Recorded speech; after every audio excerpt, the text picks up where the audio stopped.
So, so all the people out there who are arguing that the medical system is not trying to hurt you, it's not trying to keep you sick, so that they can profit off of your illness, that childhood vaccines are okay, and that the medical system wouldn't put them out if they were not 100% safe and 100% effective. Please explain to me why the medical system is suing RFK, because he said that the COVID vaccine is no longer mandatory. He didn't say you couldn't have it. He didn't say you shouldn't have it. He just said we're not going to force children to take the COVID vaccine. Now, we like to talk about how there's no real research on any of the childhood vaccines and that we don't know if they're safe or effective. So now you've got to argue to me that the COVID vaccine is safe and effective. That's the argument you got to make. If you're going to say, no, the government's not trying to hurt us. It's not trying to decrease the population. It's not trying to, make us all sick and miserable. So we have to then pay, for our health back. And so they can just suck all the cash out of us and make us all miserable. The argument, we're getting to the point now where it's kind of laughable. When the FDA, the medical system, came out and said, no, Lucky Charms is better for you than steak is. We all kind of went, ha, ha, ha. When I said we should base our entire existence, every single person, the vast majority of the things you eat need to be high complex carbohydrate, high glycemic carbohydrates from breads. We were like, meh, but now that they're coming out and they're being like, no. By not forcing children to take the COVID vaccine, we're all bad people. That's what we're being told. That's what RFK is getting sued for. So I can't wait to hear how you guys are going to argue that, yes, we should be forcing children to take the COVID vaccine. Let's just walk through the safe and effective. So it's pregnant women and children. That's what this argument's about. Now, just do a small amount of research on miscarriages, stillbirths after taking the COVID vaccine. There's lots and lots and lots of reports about that. There's some research that's been done on it. There's lots of good information about how horrible of an idea it is for pregnant women to take vaccines, unless your goal is to, cause miscarriages, decrease the birth rate, decrease fertility, and decrease the population of the planet. In that case, COVID vaccine is fantastic for that. But that's what they're trying to say. They're suing him because he said that it's not mandatory for pregnant women and children now. And look at this thing. They've lied to us all the way through. All the way through. They said it's going to, just all you have to do is just take the vaccine and it stops COVID, stops transmission. You can't get sick if you take the COVID vaccine. That was a lie. They knew that was a lie when they said it. They talked about this in Congress. Also, they said that it will prevent you from getting sick. And if you get sick, you won't get a six back. That was proven to be a lie. They said that it's not going to hurt you. The rates of myocarditis, the rates of heart attack, the rate of stroke, the rate of cancer, the rates of everything from people who have miscarriages, from people who have taken this vaccine is substantially higher than people who didn't take the vaccine. You want to do a research study? Look at everybody who took the COVID vaccine versus everybody who didn't, and just be like, all right, which one of these groups is healthier? It's pretty easy. No one talked about SADS, sudden adult death syndrome. No one talked about SADS before the COVID vaccine. You know what we did talk about? SIDS, sudden infant death syndrome. And we were like, that's from vaccines. And people were like, you're crazy. And then we got the adult vaccine for COVID, and a lot of adults started dying from SADS. And we were like, I don't know what this is caused by. Yes, we do. It's caused from the inflammation that damages the brain, that damages the pons, decreases the body's ability to breathe while you're asleep, damages the autonomic nervous system. So you stop breathing. You get centralized apnea and you die. This is the vaccine that has been shown so far to have zero impact on decreasing the spread of the virus, zero impact on decreasing severity, and zero impact on keeping you in any way healthy from COVID. However, has also been showing in massive amounts of evidence that it's causing all sorts of death. And the medical system, the medical industry is suing RFK for saying that your kids and your pregnant wives and the pregnant women out there don't have to take it. This is what the lawsuit's about. He didn't say you couldn't take it. He didn't say you shouldn't take it. He straight up said it doesn't have to be on the mandated list. And they sued him for it. And they're like, no, it has to be on the mandated list. Why? Not because they're trying to increase health. I think we all have a pretty solid understanding that the COVID vaccine doesn't increase health. So why are they so mad? Because their whole goal is to keep you sick and keep you, on a bunch of different pharmaceuticals for the rest of your entire life. They spent a lot of money pushing this vaccine out. They want to make their billions and billions and billions of dollars every year because they also are trying to thin the population. Like I keep saying this, Gates is a big part of this whole deal. Like if you look up Gates and vaccines and Gates, Foundation, lots and lots and lots and lots of work on vaccines. And Gates is part of what's going on with the COVID vaccine.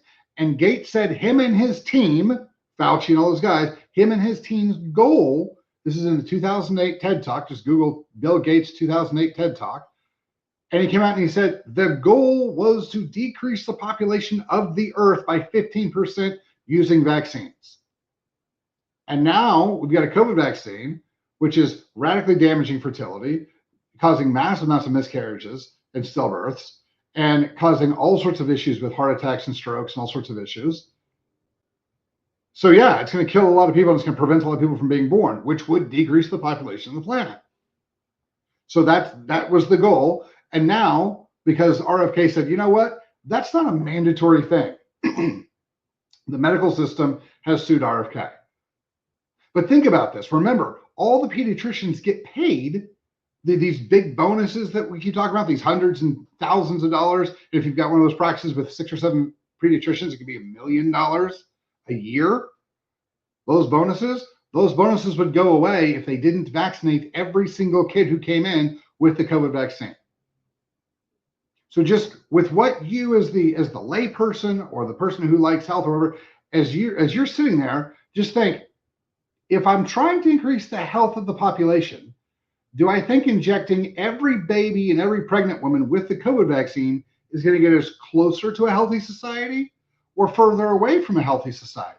Do you think it's going to be beneficial for these women, to carry a baby to term and have a healthy baby? Or do I think it's going to be detrimental from the research that's out and the things that are out? I think it's pretty obvious that taking the COVID vaccine when you're pregnant or giving the COVID vaccine to children is a bad idea. Because again, it's not going to help decrease the amount of times you get sick from COVID, but it is, from what we're seeing, radically going to increase your chances of cancer, heart attack, stroke, myocarditis, and miscarriages. So this is where the fight is right now. And so anybody who's out there arguing that childhood vaccines have been researched and they're great, now you have to argue that you're in favor of the COVID vaccine for children. That's what you got to do. Oh, the childhood vaccine schedule is right. All right, now you got to argue that the COVID vaccine is something that you want in all the children.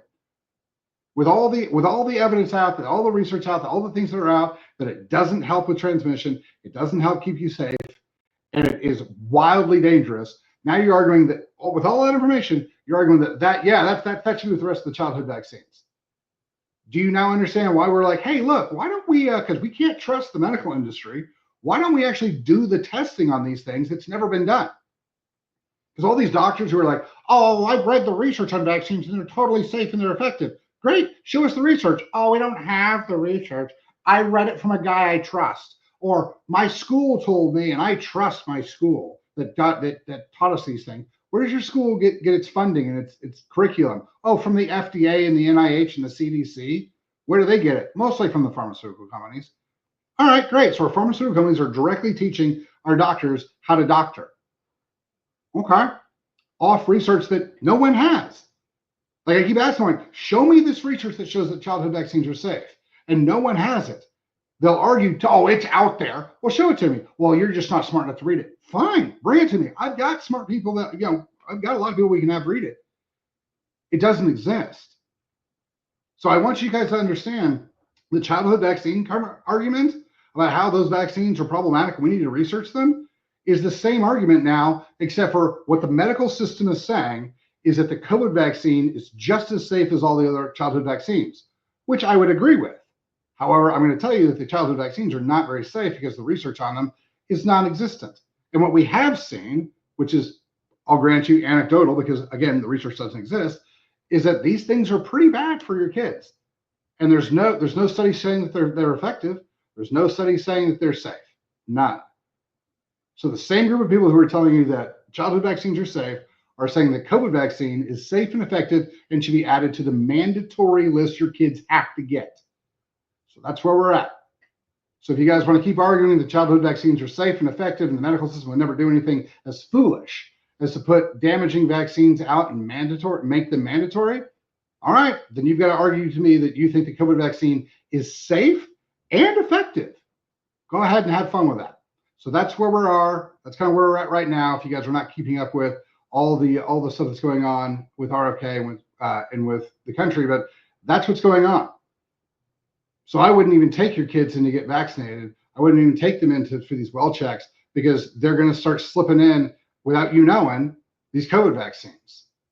And if you don't want your kids to get COVID vaccines, I would not take them to the pediatrician. I would not get them vaccinated at all, because a lot of these things are starting to mix them in. They're starting to be like, oh, it's not 3 or 4 shots. It's just the one now. Yeah. And these COVID shots are going to be starting to be mixed in with all this other stuff. So if you believe the COVID vaccine is safe and effective, go ahead and go get vaccinated. Go ahead, go do it. Like that's your prerogative. Knock it out. But if you don't think it's safe, just know that your kids, there's a lawsuit right now trying to force the government to force every pediatrician to vaccinate your kids with COVID. And so right now it's still on the schedule. And so your pediatricians probably won't get their bonuses unless your kids get the COVID vaccine. Put that in and think about that for a minute before you go get your kids vaccinated. All right, that's kind of where we're at. Share this with everybody. Make sure everybody understands where we're at and the fact that, yes, the government is the medical system is trying to keep you sick so they can profit off of your illness.